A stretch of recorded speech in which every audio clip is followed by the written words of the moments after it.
know about you, but through Christ I can do all. Stand up tall with my left foot, post up on the wall. Easy if they fall in the streets, life can get hard. Streets used to be a lot different from what man recall. Me a aim for my post like a soccer ball. Feel run the road that don't need a map at all. Babylon them want to hold me with a strap at all. But man a liar, me no Cancer nor Capricorn. Though they want to see me fall, I'm gonna be okay. Though my back's against the wall, I'm gonna be okay. They fighting me now, I'm gonna be okay. Jehovah eyes are watching me now, I'm gonna be okay. Welcome to Hope in the Six. I'm your host, Eddy Martinez, and today we have Emily O'Brien. Welcome to Hope in the Six. Thank you so much. Today our show is called Criminally Acclaimed, and we're going to get into that because I know you do things in regards. So let's just introduce yourself to the audience and let them know your background a little bit about yourself. Sure. So hi, everyone. Emily O'Brien. I'm 30 years old. I'm currently on full parole, and I got out of Grand Valley Prison, so it's a federal prison in Kitchener, on December 3rd, 2018.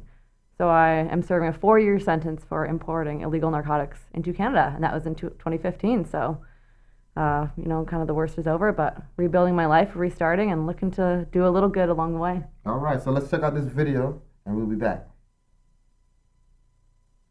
Open the Six.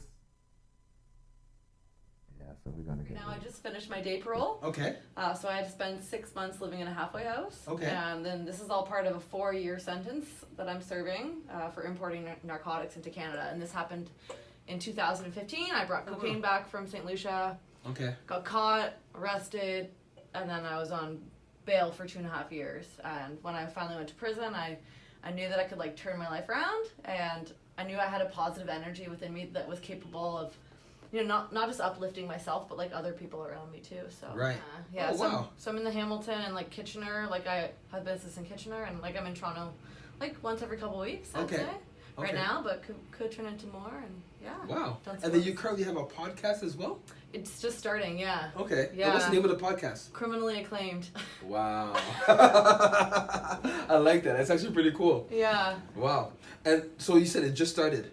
Yeah, so we're filming so it's going to be filmed, but then there's going to be audio. So the first one's being filmed next week. Okay. Yeah, so just getting all that set up. It's being sponsored by a Hamilton film and production company. Mm-hmm. So they're giving me the space. They're letting me design all my own sets. Oh, wow. And bring in all my own guests and stuff like that. So. All right. So cocaine in St. Lucia, that's what I want to talk about. Okay. How you get out? Shout out to all my brethren that's from St. Lucia. I work with a lot of youth from St. Lucia. Mm-hmm. But talk about that. What you doing? White girl in St. Lucia, talk to me.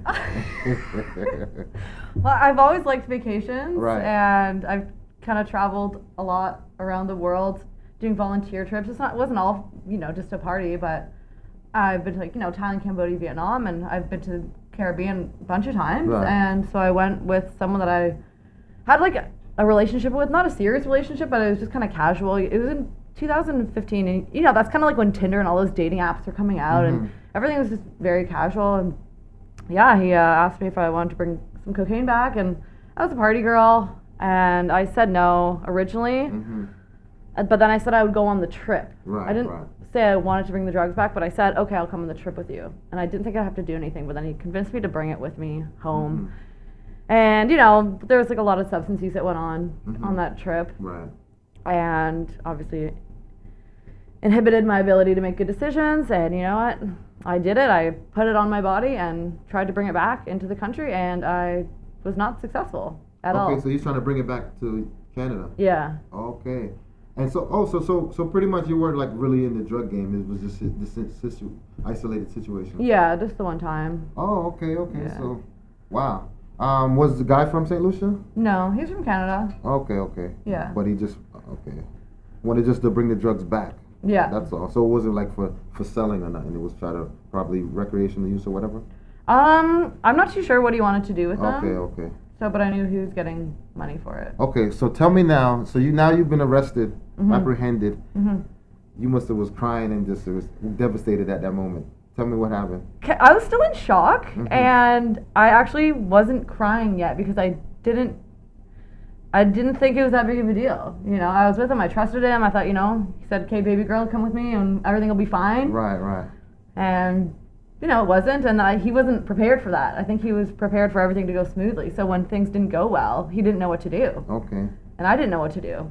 And I answered every question pretty truthfully, but, you know, my body was telling the truth for me as well. You know, just being all shifty and shady, and I was not a good smuggler. Like, no matter how hard I tried, I just couldn't pull it off. Okay, so now they locked you up, you go into court, and now you sentenced. What happened? How you felt now? Like, all right, you go into prison. So that was a 2.5-year period in between the time I was arrested, and then I was put on bail on house arrest. And that was still a really challenging time for me because it took me a while to accept. And I was pretty angry. I was angry at him. I was angry at myself. I was even a little bit angry at my family, who loved me so much, because they didn't really understand, and I didn't understand. It was just a big mess of confusion. And then when I finally found out I was going to go to prison, I prepared. So I ended up meeting someone that had done time for the same offense as me, and we became really good friends. She kind of told me everything I need to know, well, as much as she could. Right. And then I looked up the facility where I was going, and because my parents raised me to be someone that never gave up, and someone to always see the positive, and something that kind of helped me see the positive in what was to come. And it was still daunting. It was still scary. I'm not going to say I wasn't scared. Of course it was, right? You know, I was leaving a lot of things behind. And this was new for me, but I knew that I'd be okay. Okay. Yeah. So, your house arrest, like, how did you feel, and what was the were you, like, in any violation a little bit, or how was that? How did you handle that? Oh, I got arrested because I violated it. Yes, I wanted to know that, so that's good to understand, yes. So, because it was hard to just be like, hey, I can't be out at a certain time or stuff like that. How was that, like, telling you when you got to be home? It was insanity. I was like, I am an adult here, you know what I mean? I was like, why are they treating me like a child? Like, I lived in a condo in Toronto, and, you know, I had a dog. I had to give up my dog and move back in with my mom. I love my mom to death, but this created a lot of stress because I didn't really like the rules, because I didn't think I deserved that. Right. So then, how did you breach? What happened? I was drinking Tito's vodka in my kitchen with my boyfriend, and then I wanted some cigarettes, and he's like, okay. He didn't really drink that much, so he's like, okay, we'll take your car. And then we went to the variety store, and I lived in a neighborhood where there's like a university close. So there's a lot of university students out at night, and there's cops, I guess, driving around, and they scan my plates. And when we got the cigarettes, I was like, I had enough drinks by then that I got fearless, right? And I was like, oh, let's just go to the bar. And that was shut down real quick. Real quick when we saw the flashing lights. Sitting there on the passenger side, just, I'm like, oh. Downhill from there. Thrown in the back of the cop car, thrown into jail for the weekend, got bailed out again, and my lawyer was like, Emily, like, honestly, you are capable of so much, and we know you are, but we also know you're struggling, but you can't prove that you're a good person when you're still in jail. Like, if you breach again, they're not going to let you out. And that breach, like, haunted me all through my prison sentence. So no more breaches after that? No. Okay. But the lawyer was the one who said you believe in you? That's awesome to even hear that, because a lot of times, you know, people don't feed positivity in a person who's in this situation of, like, violation of the law. So for him to say, was it him? Saying, hey, we believe in you, there's so much you can do, but not this way. That's sound words, you know. We're going to go to a break, but I definitely want to say something. Toronto just won, so I cannot, you know, go through this first segment without shouting out Toronto. Can we get some pictures up? This is what Hope in the Six is about. That's Hope, right. Like, they brought hope. Look at the champions. Shout out to the Raptors, man. 2019 NBA champions. Wow. Brought it home for Canada. Hope in the Six. This is what it's about. So now this right now bringing out a lot of self-esteem for people. Yeah. Like this is like we're on the map. So, I mean, this is very awesome. But we're going to get into your more of your struggles, and we're going to talk about how you overcame, you know. Yeah. It's very important to let people know, because people, you are the face of a lot of people. You represent a lot of people that are struggling and kind of don't know what to do. One of a young girl that I work with, you kind of resemble her, you know. So I'm looking at you as like, whoa, you look just like her, you know. But we want to inspire these youth. So we're going to take your story. When we talk about the name of the show is Critically Acclaimed. You know, like they would say, what's the original phrase? Because it's like a play words. Oh, Critically Acclaimed was the original? Yeah, Criminally Acclaimed. Yeah, so Critically Acclaimed, you know, when people talking about, like, critically, but they're promoting it. Like, man, this show, critically analyzing it and promoting it. So Criminally Acclaimed. We're going to get back. Hope in the 6. Y'all keep watching. With so many newspapers within the community, it's sometimes hard to tell what separates us from the rest. Most of the time, they all brag about the same thing. You know, the large circulations, tons of online views, and it can go on and on. But what really separates the Toronto Caribbean newspaper apart from everybody else? Well, it's simple. Our service. No, seriously. Hi, I'm Grant Browning, founder and CEO of the Toronto Caribbean newspaper. I have over 20 years of branding and marketing experience, and I've worked with countless companies and corporations to do one thing, and that is to raise their profits with their brand. With over 40 years of combined experience in branding and marketing, our amazing staff is fully prepared to sit down and figure out exactly what you need to stand out from your competitors. The reason why you don't see us out anymore is because the ad is too powerful, bring too much people. So what are you waiting for? Give us a call today. We'll be happy to help. Are you retiring smart? Make your home's equity work for you. With your home's equity and our 30 years of experience, the Retire Smart Properties team can help you achieve the quality of life you've always wanted. Our services are 360 degrees. We'll give you advice, take care of staging and selling, and help you find the perfect home and community to transition to. It's time to enjoy the retirement lifestyle you deserve. Visit our website today to learn how you can use your home to retire comfortably. The Retire Smart Properties team, powered by RE/MAX West.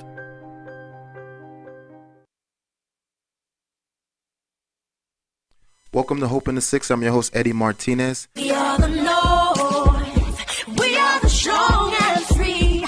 Love is our symphony. The city beats inside me. Lift every voice. Let it be heard and seen. Love is our symphony. Toronto beats inside me. My name is Shola Olamokwa. I'm the founder of Directed Life, and I'm Hope in the 6. Hi, I'm Julia. I'm the Street Services lawyer, and I am Hope in the 6. Police Constable Dale Smith, aka and I am Hope in the 6. My name is Jason Farkason, and I'm a youth worker, and I am Hope in the 6. I'm Cameron and I'm Hope in the 6. My name's Ramsey and I'm Hope in the 6. We are Toronto. United we stand hand to hand. Let's go, go, go, go, go, go, go.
Welcome back to Hope in the 6. I'm your host, Eddy Martinez, and today we have Emily O'Brien. Today we're talking about Criminally Acclaimed. You see how the Torontos were, Torontonians in the city was just rejoicing and just celebrating. Mm-hmm. This just bring pride to everybody, through struggles, because they struggled as an NBA team. They lost, they went through a bunch of coaches, mm-hmm. and they had some bad losses in previous playoff history, right? But they kept coming, and this game is you see that it was a fighter. You know mm-hmm. what I'm saying? They went against the roughest teams right now in the NBA, and they overcame. So do you consider yourself a fighter, and can you compare yourself to the Raptors in your situation? Oh, 100%. How so? Just because I went to prison doesn't mean that was the first time that I failed. Mm-hmm. I have failed dozens of times. Okay. Even more, like, this isn't the first business that I've owned, right? So I don't really talk about my failures from before, really, because this is like the main one that's going mm-hmm. on in my life right now. But if you asked, I could count them, like, there's probably more than 10, obviously, mm-hmm, like in business and personal life, and mm-hmm. when it comes to my addiction and failing my family. Mm-hmm. Prison was just one of those failures, but it was a big one. Right. So was it the eye-opener? Was that the thing that said, oh my goodness, I got to change my life? Okay. 100%. Like I knew I was still inherently good, and I had goodwill and a good heart, but the substances that I was doing, like, inhibited that. Right, and it made me all wacky. So like, like it's still good, but it was just dumb too. So dumb. Do you mind sharing those what kind of substances? And alcohol and cocaine. Okay. And you were highly like addicted, or? I wasn't highly addicted physically. Like, my lawyer liked to paint me with that brush for the court. He's like, oh, she's a full-blown addict. But I knew I was addicted to the environment, for sure. The lifestyle. Yeah, and not even, like, it wasn't about, like, oh, living this high life. Like, I never was, like, on yachts or anything like that. Like, I had a close group of friends, like, in different cities, and I liked being with all those friends. Okay. So it would be, like, one group one night the next. But I was never, like, rolling around in Rolls Royces or anything like that. Like, nothing, ridiculous, but just fun, and I like to be out. Okay, so hanging with these friends, hanging with them, and that's going to be a part of it. So you was addicted to that lifestyle. Well, how did you overcome that? How did you get out of that? How did you? The first one was actually being away from it, isolation. Yeah, it was like a digital detox, first of all, no phones in there. And then the substance detox. Like, I knew that if I only went in for 2 or 3 months, I would have went right back. But because I had, like, the seasons of sobriety inside, you know, I had got to go through all the triggers of every season. Because normally in summertime, you're like, oh, summer, I want to go have a drink. Or wintertime, when you're, like, lonely or bored, that's when I would use drugs too. Right? So I kind of got to go through all the motions and the emotions of pain. Because prison was painful. Like, I know I talk a lot about how it benefited me and how it was good for me, but there's a lot of pain involved, for sure.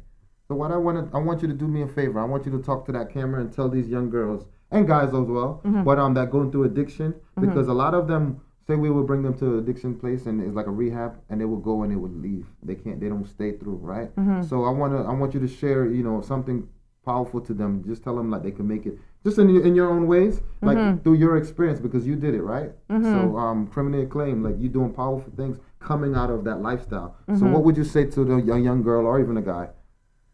I would say that patience is the biggest thing. I think we live in a world of instant gratification, and when things don't work right away, we get really frustrated. Like, I was drinking and doing drugs for 10 years, right?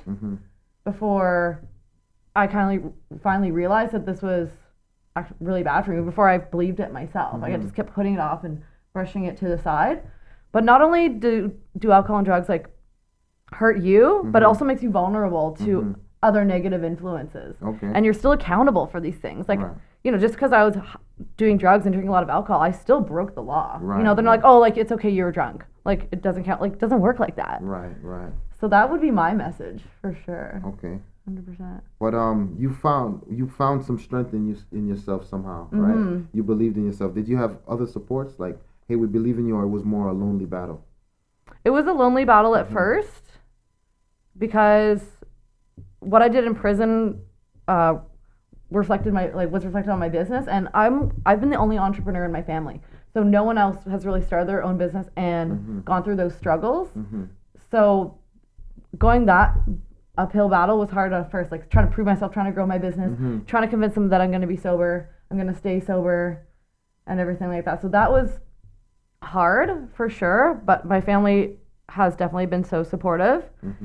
And just reaching out to, I wrote a lot of letters, and everyone opens written letters, right? So I think asking for help, we don't like to do it. We like to seem like we're perfect all the time, and that was another thing for me. Was like, I ran a business, so I thought asking for help made me look weak. But asking for help actually is a sign of strength and resilience. So we would tell them, ask for help. Guys, ask for help. Girls, ask for help. Yeah. You know, no one's an island, no one stands alone. Help support system is very powerful, and that would really help you move over. Like Kawhi Leonard, like, he's a humble guy. He never talks about like himself. He talk about the team, you know, the support system. Like, we didn't do it by ourselves. Like, I didn't do it by myself, even though a lot of people will praise him and they were grateful for the trade because look, they won. But he's like, listen, there's a team effort. So having a family support, or you don't necessarily have to be family, but a support system in general. This now helps you. It's like a team. We're going towards a goal to win. We're going to overcome this. So we talked on the break a little bit. We talked about some of these things make you and some of them break you. Because some people can't handle the pressures of life. Some people are just victims of drugs. Like, after they start taking it and the lifestyle, it just overcomes them, right? They can't get out of it. Some people get like, people put you down, you're going to be nothing, you're a failure, like negative words towards an individual, and it messes them up. While others become resilient and overcoming and strong and soar in life because of these things. Where do you stand in that situation? I think I'm definitely a lot stronger now, but sobriety has been a part of that. And sober is often associated with like being boring, or, you know, I was terrified of being sober. I was like, oh my God, hell no. You know what I mean? Like that's not me. Like right. I'm not going to be the same me. And it's 100% not true. Right. You know what I mean? So I think that like I thought I was strong before, but that was just the lie that the substances were telling me. That was just a Band-Aid solution. And so when Band-Aids get ripped off, you know, like the wound is not healed. Right. It's So exposed, right. it's still there. So until you actually nurture yourself over like a significant amount of time and remind yourself that it's okay if it doesn't work that day, you know, like again, it all goes up to like getting up and falling. Like I tell people I'd rather keep getting up and falling than like just crawling my whole life. Right. No one wants to crawl Get their up, whole life. get up, guys, right? So this show, I really wanted to have you on it because I really want you to show the world, however far this goes, right? That Pete, you can make it. You know, the show is Hope in the Sick, so we're talking about hope. There's hope out there. You know what I mean? You can make it. Get up. No matter if you fall, just get up. Like you said, you don't want to crawl. We need to let these people know, people out there, not only like people that are in your shoes, but others. That's why we say criminally acclaimed, because now we want the naysayers to say, oh man, people are doing it. So we want people to say, we want this show, we want your story to resonate with people that says, you know what, you can do it, you can make it. It's not over, it's not the end of the world. You know, is a part of your life, is a part of your story. Everybody has a story. We got to go to a break. We'll be back, Hope in the Six with Emily O'Brien. Keep tuned, keep watching. At Benjamin Law, we understand the real cost of personal injuries. As the victim of an accident, you may be the one who's physically hurt, but your main concern is that your family are the ones who will pay the price.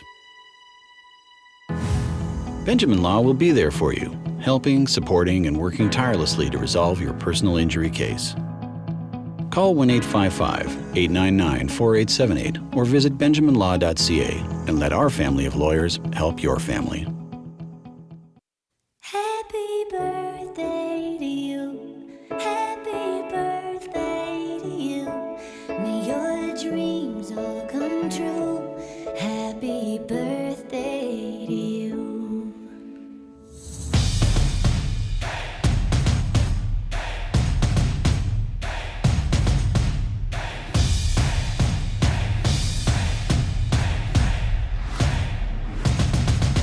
We refuse to promote, report on anything negative in the community.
Welcome back to Hope in the Six. So we're at this part of the show where I read letters from inmates, you know, or I read a letter for articles, cell count. But today, this is awesome because I understand that you wrote an article in this, so I definitely want to have you to read your little article. Oh, thank you. Yep, on that page. Okay, so yeah, thanks for mentioning that. I did write this when I was still incarcerated, and then got published here, so I'm wearing my prison grays. Okay, we matching too. We are. Yours are a little nicer than mine. But it's all good. So I'll just read this and tell me what you think. We'll talk about it. So it's called The Only Skill You Need to Survive Prison. When I told people I'd be going to prison, they were flabbergasted. They were also worried, very worried. In fact, I think they were more worried than I was. Upon them hearing the news, I usually received one of the following slightly predictable concerns. So you must be like so scared. Eek, what if you get beat up? So do you like know how to fight? Contrary to what many people believe, you don't need to be a fighter to survive prison. Did it cross my mind? Sure it did. But even then I wasn't scared. It became very clear to me that the majority of people are incredibly influenced by the media and other sources of entertainment about what really goes on in prison. Going in, I was prepared for just about anything because I was also one of those people. I took self-defense lessons. I became friends with a former inmate who gave me the rundown on the things I needed to know, what to say, what to do, how to act. I knew it was going to be a challenge regardless, but I welcomed it. If there was violence, there was violence, and I would have to try my best to avoid it in any way possible. If I had to fight, I knew I was feisty enough to defend myself, but I would not consider myself physically aggressive. As I am nearing my day parole date, I can safely say that although I witnessed many stereotypical prison culture behaviors, you by no means have to be subject to it. The only skill you need to survive prison is the capacity to adapt. If you can adapt, you'll be just fine. All right. So talk to me about adapting. That's the only way you survive prison, by adapting. So tell me, what did you have to adapt to? So prison for me was like going to another country. Okay. Yeah. St. Lucia? No. Joking. But go ahead. Wasn't as hot. Okay. It was going to another country. You know, it's got its own borders. It's got its own people, its own culture, its own language, yes. Its own food. Right? And I traveled before, and I really liked meeting new people, so I kind of saw this as a way of moving to a new country. It was like my trip abroad, or my trip within the country, right? Right. So, and I knew that no matter what, I was gonna meet people there that just wanted a second chance and just wanted to change, of course, for sure. And adapting is working with what you have, not with what you don't have. Okay. So, you know, you don't have as many food options. You know, you have a very limited budget. Like, you have to choose who you want to talk to on the phone because your minutes go up like this. Yes, definitely. Right? So you have to kind of get used to less conversation, less communication with your family members. You have to get used to the complete opposite of instant gratification. You know, things in there can take months. Right? Just to get an item of clothing that you had sent from your house can take months. How long did it take you to be comfortable with that situation? I mean, you probably never fully comfortable, but like this is your life and you. Because I mean, probably the first 2 weeks, 3 weeks, you're just like devastated or emotional, perhaps. Were you? But then, how long did it take for you to just say, okay, to accept it? I think after the first week, because when we got there on a Friday, and on the weekends nothing goes on. Okay. So you're just waiting for nothing. Like, you don't know what's happening. Right. And people, I guess, are just like watching TV, and they kind of talk to you, but you're still like, okay, now what do I do? Okay. And you're not locked in a cell. You have like a room. Okay. But so let me ask you this question, because you're very high energy. Yeah. And I can't really picture you in jail, in a prison situation with a lot of people that have done a lot of violent crimes. So I'm just, in my mind, but you correct me, help me out, right? So in my mind, I'm just seeing you like, hey, like making, like saying hi to people and stuff like that. Yeah. Were you like that, or were you just like quiet, or you changed, or were you like making friends? You see somebody and say, hey, what are you in for? Or just start talking? Because I could see you doing that kind of because of your energy level. Were you like that, or were you kind of secluded? I was pretty reserved. Okay. Like, I wasn't about to go asking people what their business was. Right. But if people talk to me, I'm friendly. Right. And I don't have like this aggressive look about me, but I'm pretty like confident about my surroundings. Right. But I don't pretend to be someone that I'm not. Okay. So I didn't go in there being like, oh, I'm this big gangster, because I'm not. Of course. You know? Yes, I hear you. I'm not tough. Like I'm tough, but I'm not like, I wasn't about to get involved in any kind of subculture. And I knew that I could kind of relate to people, and people knew that. They're like, they're like, girl, how'd you get in here? You know? What did you do? Right. So I was like, oh, just caught up with some stuff. And I was just honest about things and didn't cause any problems. And I'm not anyone to gossip, really, but if anyone, I like to make people laugh, and I guess I did that by accident. Okay, so, but you talked about, like, you know, when you're in adaptability, adapting, you talked about, like, you have to make your own food and stuff like that. Because I know I used to work years ago in the Correctional Institute, you know, and they make their food and stuff like that. So I want to go to a video. We'll be back after this video. See you at work. You started a popcorn business. Tell me more about that. So when I went to prison, I knew that I was going to create something to make the most of the situation and build something. Okay. Right? And because I wanted to help others, you know, I knew I wasn't the only one that had made a mistake and believed in myself, even though, you know, the system tries to break you down. Right. Every single day and remind you of what you did. So I saw people making their own popcorn recipes from the stuff we had in there. You know, Kraft dinner powder. We got some lemon pepper dill. We made some beaver tail and peanut butter and jam, peanut butter and honey. So I was like, oh my god, this is great. So, you know, a cell is not just where you go and sit in prison, but the cell is also like the minimal unit in human life, right? Right. Yeah. So that's kind of how I saw my cell. This is the beginning. Yeah. Right. That's actually really cool. Yeah. Wow. And then other inmates got involved in that as well? Yeah, a couple of us worked on it, and they're still inside, so I'm waiting for them to kind of come out. And really crinkly though. Yeah, that's all right. Cons and Kernels. So how did you come up with that name? Like what, you know, that's a smart name, but how did what brought that to your mind or whatever? Brainstorming. You know, I had some time to sit and think, and I did a poll and took it around to the other inmates. I had like a bunch of other options. Okay. Like redemption corn and con corn, and then originally popcorn was one, but that's an artist's name. So. Oh, popcorn. Yeah. Oh yeah. Okay. Yeah. Someone's like, do popcorn. I was like, nope, can't. No. Right. So we decided on Cons and Kernels. So good it's criminal. So good it's criminal. Yeah. Oh wow, that's so good it's criminal. So let me taste it to see how good it is. Yeah. Buttery. Let's see what's natural, yeah.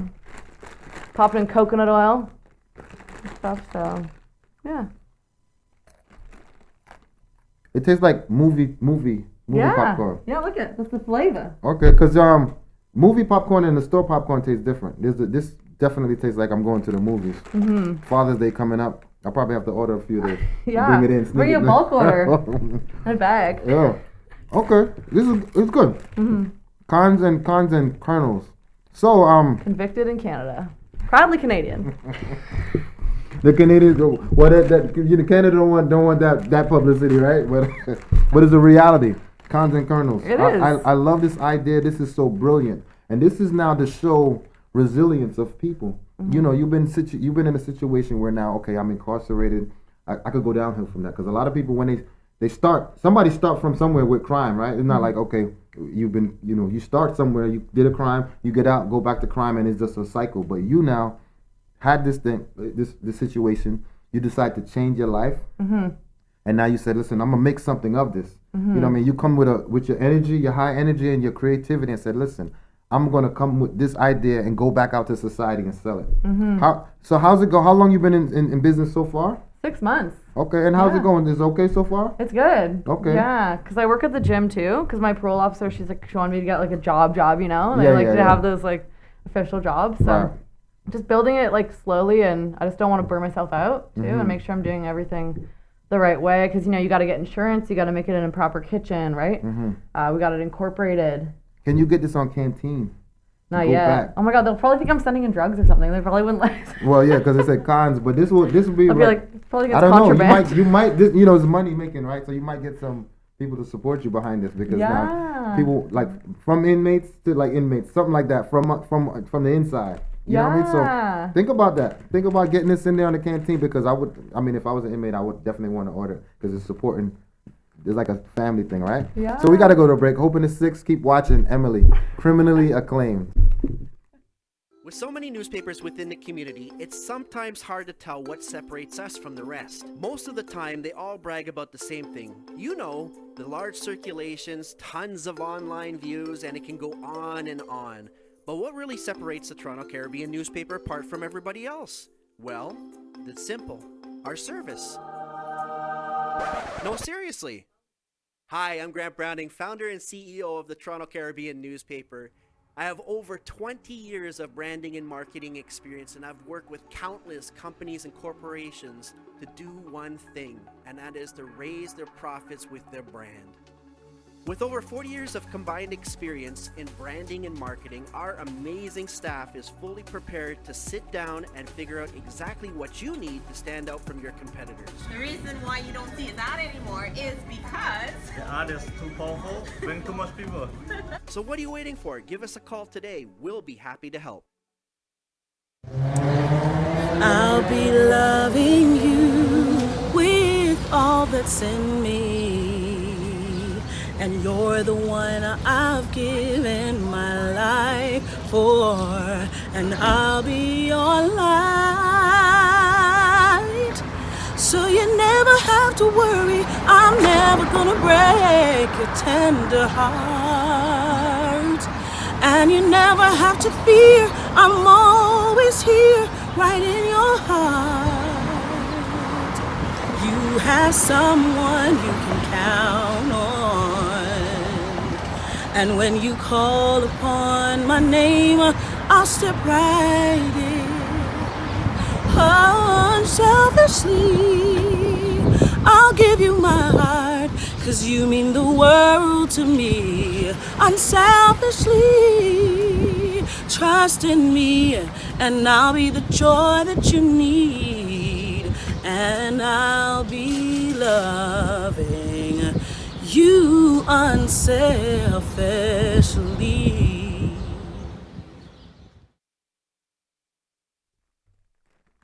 Welcome back to Hope in the Six. I'm still eating popcorn. It tastes good. If it didn't taste good, it would not. It'd be on this last segment. But do you have? Oh, I want to talk about that. Bars for bars. Shout out to Patricia. I do bars for bars. I have people on the street, just like how we read the letters. We read your article. Yeah. Your part in the article. I have people on the street do songs like poetry, rap, spoken word. So bars for those behind bars. So it's like a community dynamic, right? Aww. Full circle. So when we read that, it's from inmates for those outside, or from inmates by inmates, and then also those out when I use it on the show, right? Because it's going to the world now. It's going to society. When it's an internal thing. So now I'm bringing their voices outside, and I'm bringing their voices kind of in, you know. Mm-hmm. But we talked. You say you want to try to get an audio for the jail, right? Mm-hmm. That'd be great. But let me ask you this: you have any other flavors? Yeah. What flavors you have? So I have lemon pepper dill, or I like to call it the dillist. The dillist? Yeah.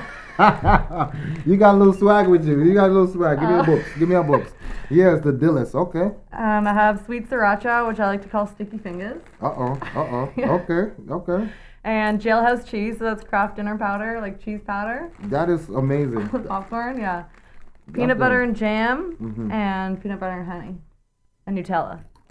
Okay. Because inside they be making a crazy mixture, right? Like certain things is only from inside. Like you don't see that on the streets, right? So, yeah. And I like that picture when you had it on the road. You touch the road, you know? That's awesome. Cons and Kernels on the road, honey. That's great. So resilience, you know, starting your own business, like that is just so powerful. Did you have anybody say you couldn't do it, or like just like people that didn't believe in that, or just it was just individual? How that went coming about it with this idea? Oh, there's always naysayers. Okay. There's always people being like, you don't want to jump out of that right out of prison. You know, you want to take your time. You want to go slow. And I'm like, I don't want to go slow. I'm done going slow. Going slow was me when I had my substance abuse problem. That was me not working to the best of my ability. Right.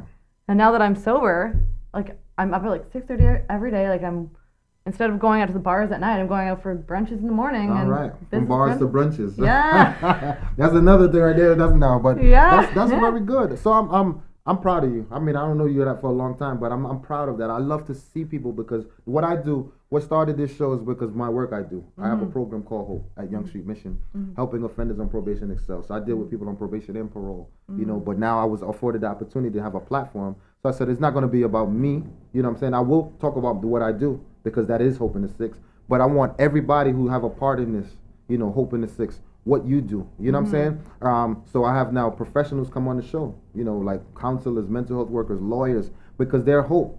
There's like the team of Toronto, like, you know, everybody play a role in your success. So it's not like we said earlier, no one is an island. So it's not about just you by yourself, but it's about the support system. People need support system, so we're here to show everybody out there is support system, and people can successfully reintegrate. You know what I'm saying? It's not a fad. It's not a thing that can't impossible, right? It's just now we want to find a way now to work on this thing that you call correctional system that is working in according to the title, right? Because if I'm called a police officer, that's what I do. All right.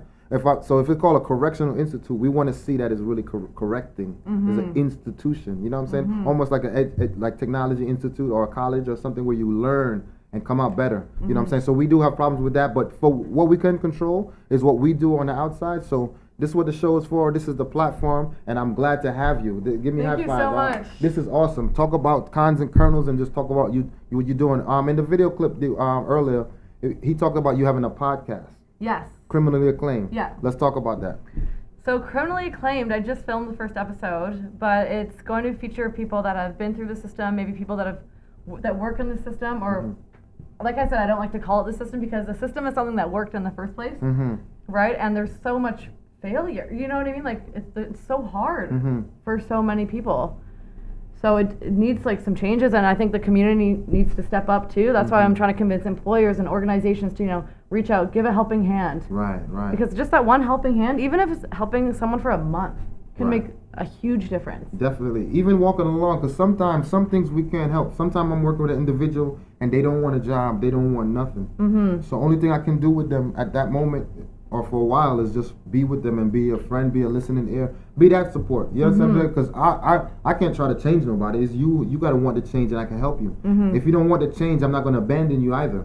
So we're just going to walk along with this individual, go through there, cry with them, laugh with them, smile with them, and give them that comfort. You understand what I'm saying? And hopefully, somewhere down the line, they just, feel like, okay, you know what? I'm tired of this and I want to change. But it got to come, you got to have that within you. So you had it early, which is fortunate because a lot of people got to go through a lot of failures. I'm talking about in the justice system, not just life.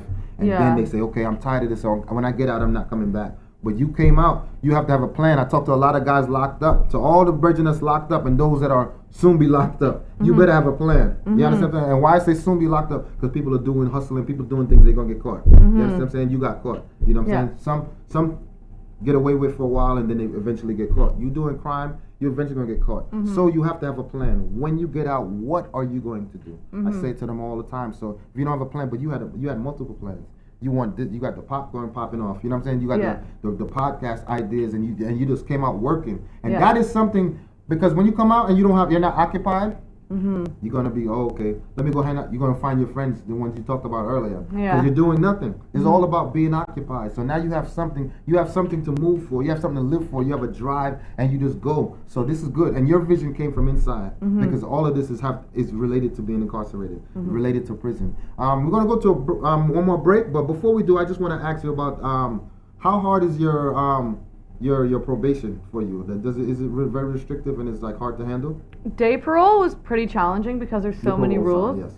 Yeah, so that was when I lived in a halfway house, and at first I felt this sense of shame for having to live there, and I didn't think people would want to come visit me and everything like that. But then I was like, wait, I kind of had the home court advantage. You know what I mean? I realized that I lived in Hamilton, I grew up in Hamilton, and the halfway house is in Hamilton. So I was like, okay, what do you do when you have full court advantage?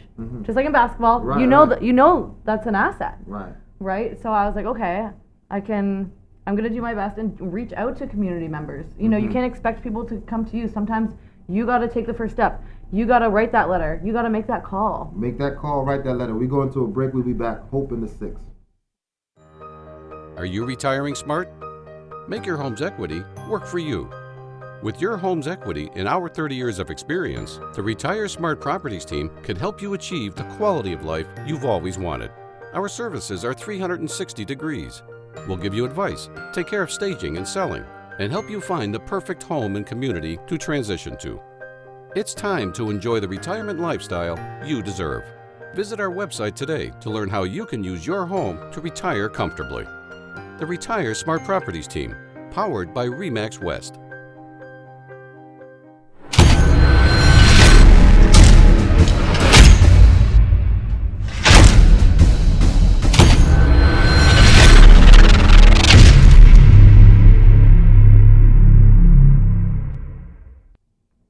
Welcome back to Hope in the 6th. I'm still eating popcorn, Cons and Kernels. But I want you to close out. I want you to give everybody tell them how to contact you.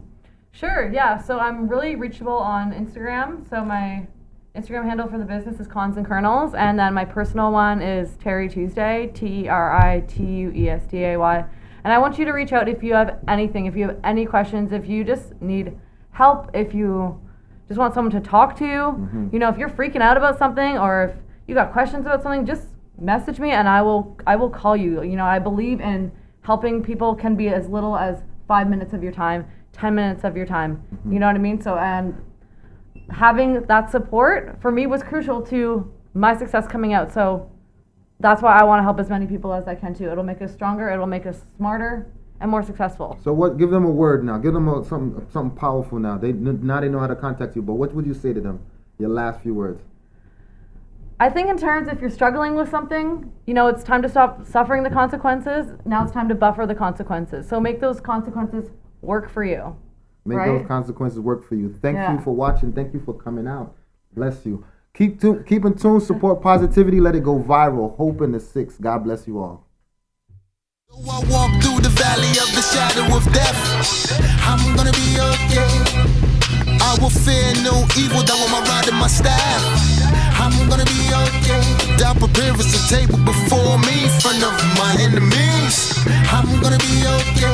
Thou anointed my head with oil, and my cup runneth over. All on my shoulder, I'm a soldier, thought I told you. But with Jehovah, so nobody can test. Every day of my life, I'm blessed. Yes.